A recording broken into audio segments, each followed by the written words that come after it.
കഴിഞ്ഞ ദിവസം ഇടുക്കിയിൽ ബൈക്ക് അപകടത്തിൽ മരിച്ച മകനെ കാണാൻ കഴിയാതെ കുവൈറ്റ് ജയിലിൽ അകപ്പെട്ട മാതാവ് ജിനു ഇന്ന് കുവൈറ്റിൽ നിന്നും നാട്ടിലേക്ക് യാത്ര തിരിക്കും. കേന്ദ്രമന്ത്രിമാരായ ജോർജ് കുര്യൻ, സുരേഷ് ഗോപി, ഡീൻ കുര്യാക്കോസ് തുടങ്ങിയവരുടെ അടിയന്തര ഇടപെടലിനെ തുടർന്നാണ് യാത്ര സാധ്യമായത്. നാളെ കാലത്ത് 11:30 ജിനു കൊച്ചി വിമാനത്താവളത്തിൽ എത്തിച്ചേരും. വിവരങ്ങളുമായി ഗിരീഷ് ഒറ്റപ്പാലം ചേരുന്നുണ്ട്. ഗിരീഷ്, വിവരങ്ങൾ. പ്രവിത, 3 മാസങ്ങൾക്ക് മുൻപാണ് ഇവർ വീട്ടുജോലിക്കായി കുവൈറ്റിൽ എത്തുന്നത്. തുടർന്ന് ഏജന്റിന്റെ ചതിയിൽപ്പെട്ടാണ് ഇവർ കുവൈറ്റിൽ ജയിലിൽ അകപ്പെടുന്നത്. തുടർന്ന് ഇതിനിടയിലാണ് ബൈക്ക് അപകടത്തിൽ മകൻ മരിച്ചത്. മകനെ ഒരു നോക്ക് കാണാൻ കഴിയാതെ കുവൈറ്റിലെ ജയിലിൽ കഴിയുകയായിരുന്നു ഇവർ. കേന്ദ്രമന്ത്രിമാരുടെ ഇടപെടലിനെ തുടർന്ന് ഇന്ത്യൻ എംബസി സ്ഥാനപതി ആദർ സൈക്കയും മറ്റു ഉദ്യോഗസ്ഥരും ചേർന്നാണ് ജിനുവിന്റെ യാത്ര സാധ്യമാക്കിയത്.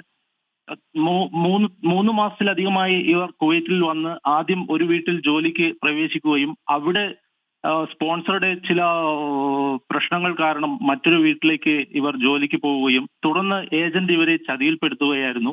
ഇതിനെ തുടർന്നാണ് ഇവർ ജയിലിൽ അകപ്പെട്ടത്.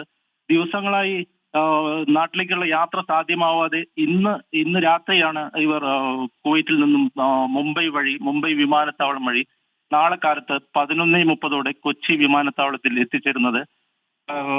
കേന്ദ്രമന്ത്രിമാരുടെ ഇടപെടലിനെ തുടർന്നാണ് ഈ യാത്ര ഇന്നെങ്കിലും സാധ്യമായതെന്ന് തന്നെ നമുക്ക് പറയേണ്ടി വരും. പ്രവിത, ഗിരീഷ് ഒറ്റപ്പാലമാണ് വിവരങ്ങൾ നൽകിയത്. ഇടുക്കിയിൽ ബൈക്ക് അപകടത്തിൽ മരിച്ച മകനെ കാണാൻ കഴിയാതെ കുവൈറ്റ് ജയിലിൽ അകപ്പെട്ട മാതാവ് ജിനു ഇന്ന് കുവൈറ്റിൽ നിന്നും നാട്ടിലേക്ക് യാത്ര തിരിക്കുമെന്നുള്ളതാണ് വാർത്ത.